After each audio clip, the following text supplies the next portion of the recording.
Remember, I came into the school with a beard this long. Very long, yes. Like I was in my spiritual guru phase, Yes, I think. yes, he was wearing these beads. Just trying on spirituality. You know, Right. we call it a spiritual mask, which basically means, meeting in the beginning, and God knows I had my layers and layers of social conditioning at that point. Especially in this world, it's sad because two men, it's extremely rare to connect at a deeper level. Just because of all of these, I don't know, multiple things of competition, of having to one-up each other. And we were doing a little bit of that in the beginning, right? dude, you had so much swagger, all right? I mean, I walk in the first day and he's like this. I still do that. Yeah. I'm like, look at this guy. It just occurred to me. I used to, get a lot of ads for meditation retreats and yoga stuff, and I always noticed that everybody that meditates and goes to these yoga retreats is perfect. They're beautiful. Like the woman sitting on the thing, like this. And they're always in front of a beautiful mountain or a beautiful stream. Yes, and they're gorgeous, and they're wearing the leotard and the clothes, and it's like. And the guru is sitting there like, he's reached a certain stage. The industry feeds this image of you're not. Raffaele and I, we met at Rhys Thomas Institute, and we call it Mystery School, lovingly, and our lives have transformed going to the school. So, Raffaele, I have a question. So, bring us into this mystery school. What was going on in your life? How did you find out about RTI? And what made you enroll? And can you talk a little bit about that? So we left off at about 20 years old when we were talking before. Yeah. So that is a very interesting age that you picked there, because I began to really attack the world at that point. Okay. Making money, working, starting businesses, really just kind of going at it hard. Yeah, like alpha, the typical alpha thing.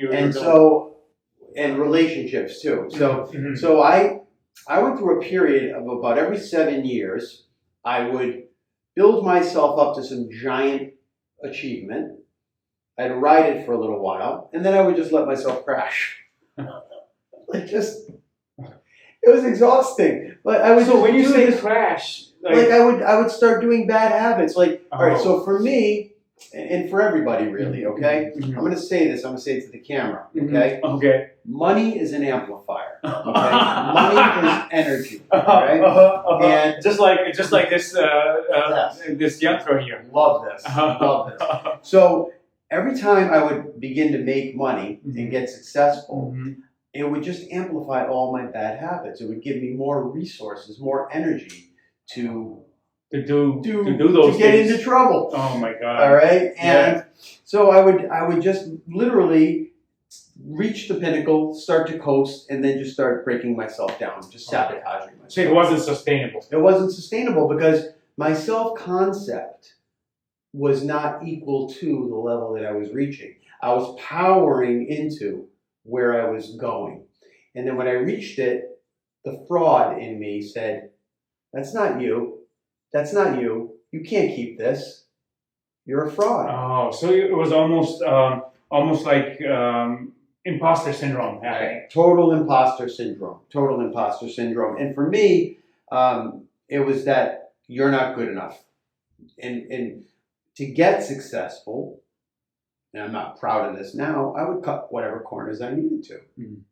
So I knew inside that you didn't really get that, you didn't come by that honestly. You cut corners, or you did whatever you had to do, or you stepped on that one, or you took advantage of this. So the voice, I like to see this as two voices, and then you're operating from that place of, I'll do whatever it takes to win, but then that other voice in your inside of you was saying, hey, that's kind of not right. You're not doing this in the right way, because you had that almost sort of this discretion that's not the best way to go. And I think a lot of us override that over and over and over again, and we stopped listening to that voice. So it sounds like at this point you are starting to listen now to this voice. No, at that point it was still just Christian morality. Okay.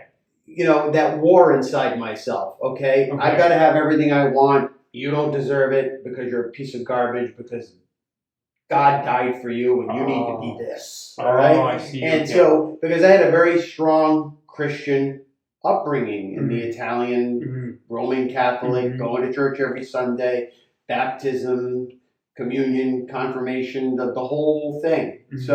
So there was just this voice in my head that was arguing with this other voice in my head all the time. It was just a matter of which one I would listen to.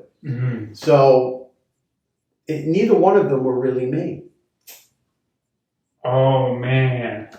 Neither one of them were really me. I had three entities in me. Me, this voice, and this voice. Maybe more, but those are the three biggest More ones. prominent ones. Yes. Yeah. So I was at war. And I think the older I got in the failed relationships and the failed businesses and, you know, the family trouble, Drama. just everything, especially when I reached my 50s, you know, I'm a healthy guy, I take care of myself, but you just don't have the energy to recover from these types of emotional exhaustion. It just starts to wear on you. And I started to reach a point in my life, it's like, I don't want to do this anymore. The money didn't mean what it meant to me anymore.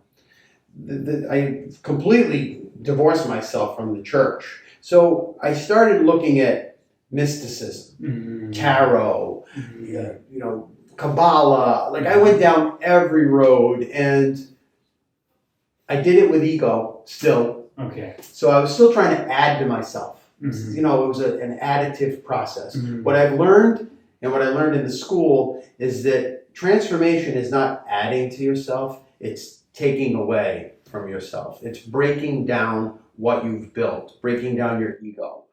And that's what ultimately led me to the school. I knew I had to make big changes, and I needed to be in an immersive environment with supportive people. And 3 different people told me about the school within a 6-month period. So I knew, Right. I knew that I had to look at it. And then I went to the Awaken. Yeah, I was there.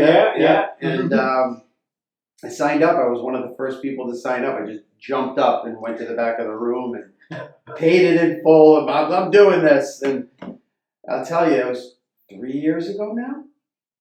May would have been 3. May was 3. Yeah, it was 3 years ago.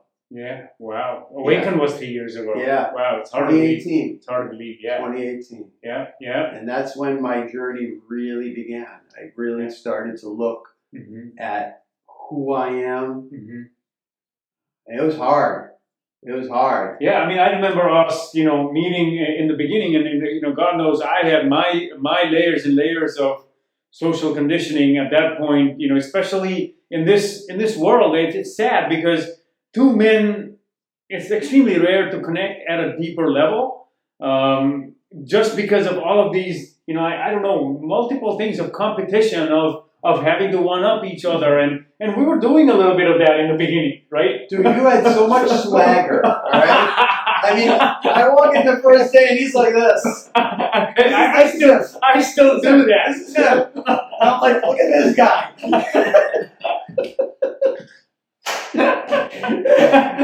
And, you know, I'm like, all right. This is the alpha. I may still do that. This is the alpha. All right, I know what I'm up against here. And there had to be what, like 5 or 6 guys in our class? Yeah, just like out of 51 students, we had six guys in our class. Right. And it was 2 of us the second year. Yeah. And so, yeah, we just immediately like connected and repelled. Yes, exactly. Like there was this like interesting like dynamic. Yeah, and then man, I'm glad I'm not that guy anymore. Even though I may do this next time you see me, internally something's changed. Yeah. So you know, 3 years we spent there, Raffaele. I've seen the changes in you, and you know, your face is just at a whole another level of radiation. Well, remember, I came into the school with a beard this long. Very long, Like, yes. Like I was in my spiritual guru phase. Yes, I think. yes. He was wearing these beads. Just trying on spirituality. Right. We call it a spiritual mask, which basically means that I'm going to just put this suit on that says, "Here I am. I'm a spiritual dude now." And I had a bunch of crystals, like a whole lot. I still don't have those crystals, but I was using those crystals to like show off. I don't know what it even was, but it was pretty interesting that phase of showing off. I felt that, and it's been told to me that I was just hiding behind that beard. Oh, I was just hiding behind that beard. Oh, man. Yeah, and the day I shaved it is when I said, "Hello, world." Wow. Here I am. Wow. Yeah. So, so what were some of the things that you experienced? And I know, just for our audience here, I know a lot of what you've shared, and I feel very honored. If you want to share with our audience, what were some of the things that you felt changing in you as time progressed in this mystery school, with Rhys's teachings and all the classmates there, and all the magic that we experienced? So I had spent a lot of time learning about The Secret and manifestation and all of these technologies, Joe Dispenza and all of that, and it was all really good stuff. But again, it was all additive. It was all, what can I put on this body and myself to make it more, to make it better, to be good enough. And what I finally started to see in the school was that I needed to just get rid of stuff, to be lighter, to become more light. More light. Okay. So let me pause you and ask you this question, because this question comes to my mind. So would you say that at times when we are in our spiritual journey, and I think this is applicable to everyone, there is this accumulation phase where we are drastically changing our lifestyle, accumulating a lot of intellectual knowledge about what it means to be spiritual and all that, and it again, even though we are trying to get rid of some of these unhealthy coping mechanisms, would you say that this intellectual masking, this spiritual sort of trying to lean into spirituality, but in a very intellectual way, is that also a mask? Absolutely. I mean, it reminds me of the old Zen story where a spiritual seeker goes to a master and he asks him, how can I become enlightened? And he has a cup. And the master just starts pouring liquid into the cup, and he just keeps pouring and pouring and pouring, and the cup is overflowing. And the student is like, "What are you doing? This cup is overflowing. And stop." And he says, "This cup is like your mind.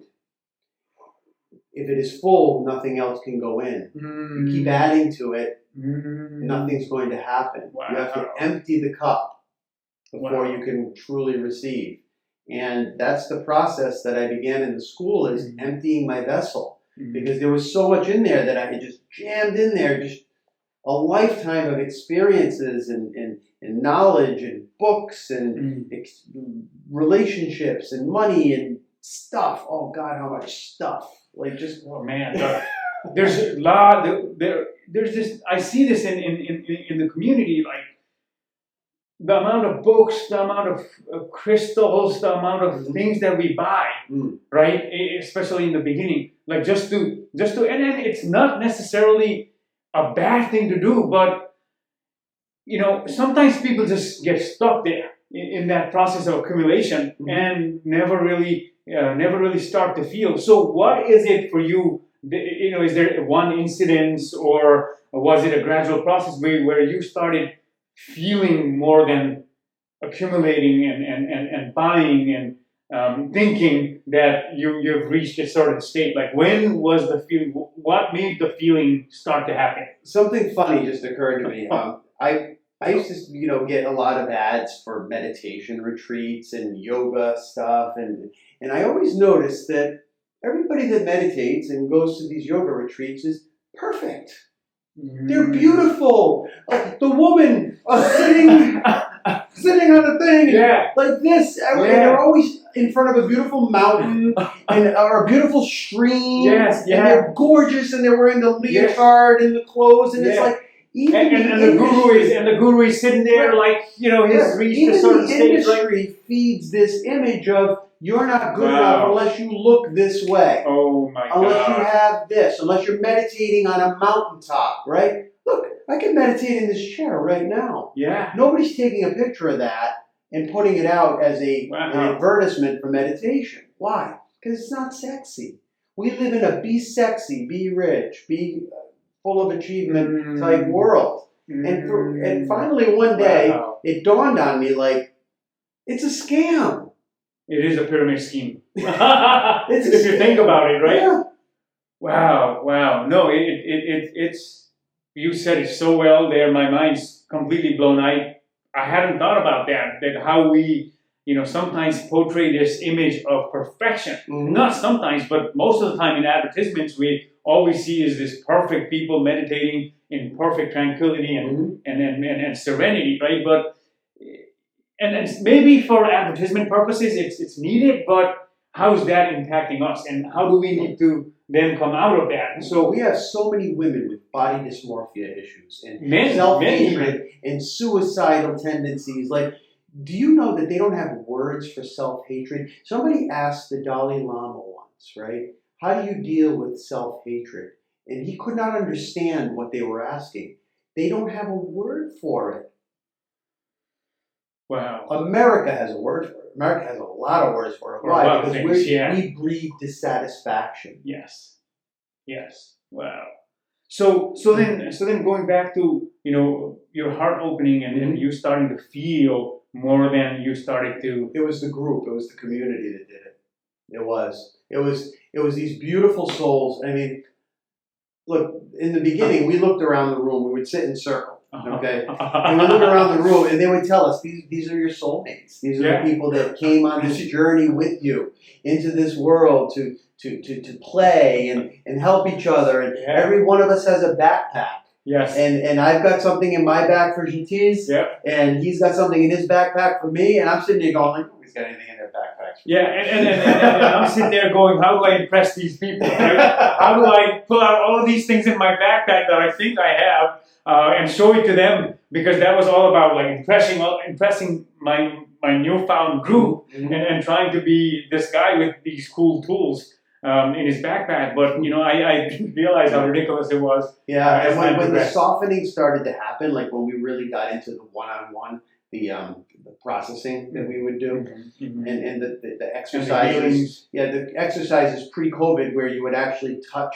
your classmates and be engaged. I mean, there were just beautiful connections that occurred that were mind-blowing. Like just tears. Just, you know, that was just that little boy in me finally letting go of something, you know, in that room. And I wrote that poem about it, you know, like people opening their hearts in hotel rooms with bad carpets and worse lighting, you know.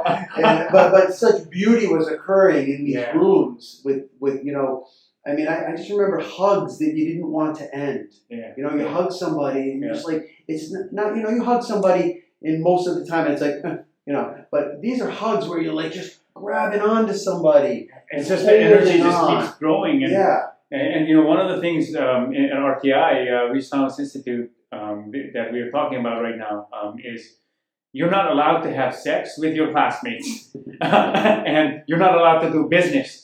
So there is no reason for us to be liking each other than the fact that we genuinely develop a connection. Yeah. Right? And that was mind-blowing to me is, you know, like guys like you and I, when we first came in, we were looking around at the girls. We're looking at the girls. 51 people in our group. I mean, the 3 years, if we didn't follow the rules, that probably would have been all kinds of... You're out. No, it would have been a lot break of that rule, you're out. Yeah, and you know, Rhys was very clear about that, and I'm kind of glad that rule was in place. Even business, so many people, everybody pretty much was in spirituality, and everybody had something to sell. I had something to sell, Raffaele had something to sell, but we never once engaged in any of that because we knew that these were the rules, and we are here to grow ourselves and not to cut corners and look to get ourselves in trouble, Mhm. right?